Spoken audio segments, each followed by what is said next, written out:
I am an actor. Time does not frame my days with as much conviction as images do. Images rule my life. Moments and memories imprint themselves on my being in the form of the snapshots that I weave into my expression. The essence of my art is the ability to create images that resonate with the emotional imagery of those watching them. I am a Khan. The name itself conjures multiple images in my mind too: a strapping man riding a horse, his reckless hair flowing from beneath a turban tied firm around his head. His ruggedly handsome face marked by weathered lines and a distinctly large nose. A stereotyped extremist: no dance, no drink, no cigarette tipping off his lips, no monogamy, no blasphemy, affair, silent face beguiling a violent fury smoldering within. A streak that could even make him blow himself up in the name of his God. Then there is the image of me being shoved into a back room of a vast American airport named after an American president, another parallel image, of the president being assassinated by a man named Lee, not a Muslim thankfully, nor Chinese as some might imagine. I urgently shove the image of the room out of my head. Some stripping, frisking, and many questions later, I am given an explanation, of sorts. Your name pops up on our system, we are sorry. So am I think to myself, now can I have my underwear back please? Then, there is the image I most see, the one of me in my own country, being acclaimed as a megastar, adored and glorified, my fans mobbing me with love and apparent adulation. I am a Khan.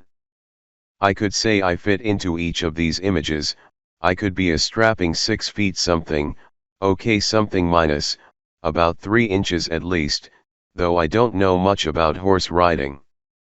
A horse once galloped off with me flapping helplessly on it, and I have had a no horse riding clause embedded in my contracts ever since. I am extremely muscular between my ears, I am often told by my kids, and I used to be fair too, but now I have a perpetual tan, or as I like to call it, olive hue, though deep in the recesses of my armpits I can still find the remains of a fairer day. I am handsome under the right kind of light, and I really do have a distinctly large nose. It announces my arrival, in fact, peeking through the doorway just before I make my megastar entrance. But my nose notwithstanding, my name means nothing to me unless I contextualize it.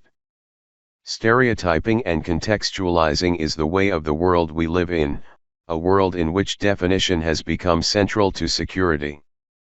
We take comfort in defining phenomena, objects, and people, with a limited amount of knowledge and along known parameters. The predictability that naturally arises from these definitions makes us feel secure within our own limitations. We create little image boxes of our own.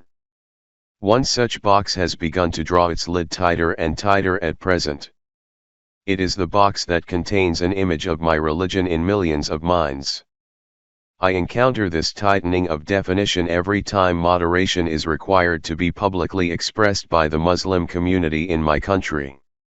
Whenever there is an act of violence in the name of Islam, I am called upon to air my views on it and dispel the notion that by virtue of being a Muslim, I condone such senseless brutality. I am one of the voices chosen to represent my community in order to prevent other communities from reacting to all of us as if we were somehow colluding with or responsible for the crimes committed in the name of a religion that we experience entirely differently from the perpetrators of these crimes. I sometimes become the inadvertent object of political leaders who choose to make me a symbol of all that they think is wrong and unpatriotic about Muslims in India. There have been occasions when I have been accused of bearing allegiance to our neighboring nation rather than my own country, this even though I am an Indian whose father fought for the freedom of India. Rallies have been held where leaders have exhorted me to leave my home and return to what they refer to as my original homeland. Of course, I politely decline each time, citing such pressing reasons as sanitation words at my house preventing me from taking the good shower that's needed before undertaking such an extensive journey. I don't know how long this excuse will hold though. I gave my son and daughter names that could pass for generic, pan-Indian and pan-religious ones, Aryan and Suhana. The Khan has been bequeathed by me so they can't really escape it. I pronounce it from my epiglottis when asked by Muslims and throw the Aryan as evidence of their race when non-Muslims inquire. I imagine this will prevent my offspring from receiving unwarranted eviction orders and random fatwas in the future. It will also keep my two children completely confused.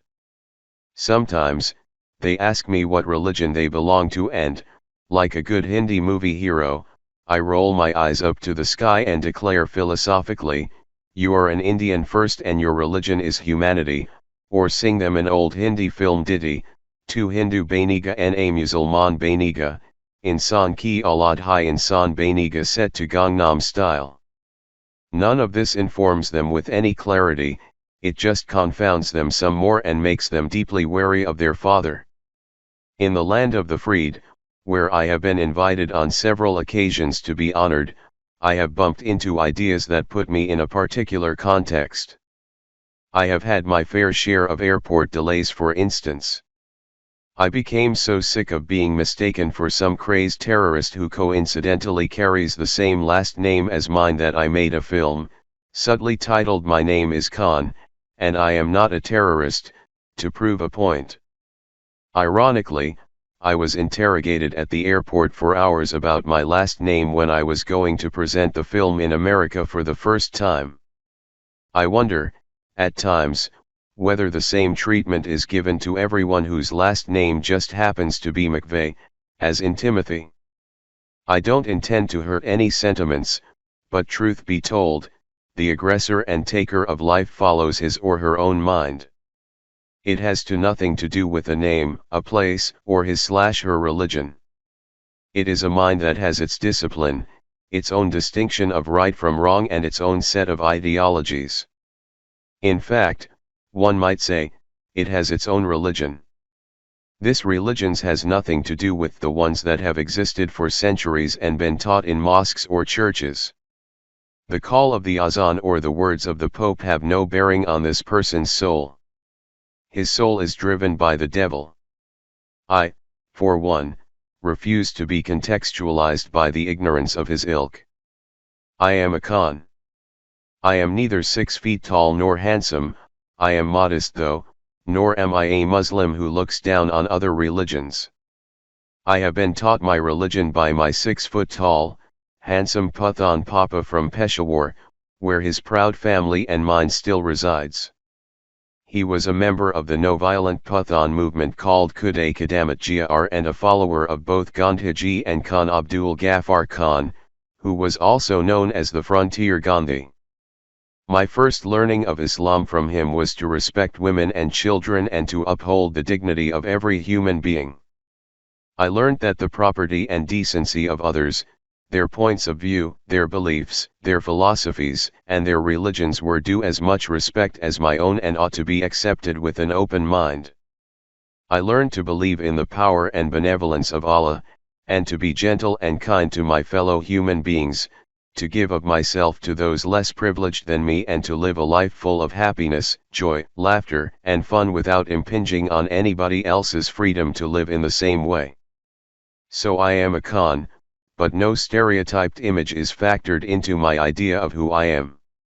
Instead, the living of my life has enabled me to be deeply touched by the love of millions of Indians.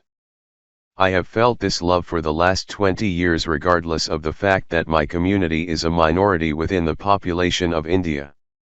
I have been showered with love across national and cultural boundaries, from Suriname to Japan and Saudi Arabia to Germany, places where they don't even understand my language. They appreciate what I do for them as an entertainer, that's all. My life has led me to understand and imbibe that love is a pure exchange, untempered by definition and unfettered by the narrowness of limiting ideas. If each one of us allowed ourselves the freedom to accept and return love in its purity, we would need no image boxes to hold up the walls of our security. I believe that I have been blessed with the opportunity to experience the magnitude of such a love, but I also know that its scale is irrelevant. In our own small ways, simply as human beings, we can appreciate each other for how touch our lives and not how our different religions or last names define us. Beneath the guise of my superstardom, I am an ordinary man. My Islamic stock does not conflict with that of my Hindu wives. The only disagreements I have with Gauri concern the color of the walls in our living room and not about the locations of the walls demarcating temples from mosques in India. We are bringing up a daughter who pirouettes in a leotard and choreographs her own ballets. She sings Western songs that confound my sensibilities and aspires to be an actress. She also insists on covering her head when in a Muslim nation that practices this really beautiful and much misunderstood tenet of Islam. Our son's linear features proclaim his Pathan pedigree, although he carries his own, rather gentle mutations of the warrior gene.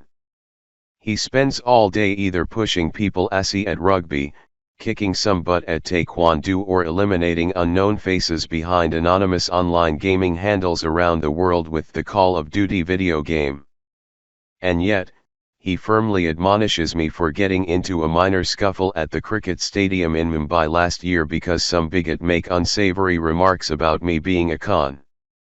The four of us make up a motley representation of the extraordinary acceptance and validation that love can foster when exchanged within the exquisiteness of things that are otherwise defined ordinary. For I believe, our religion is an extremely personal choice, not a public proclamation of who we are.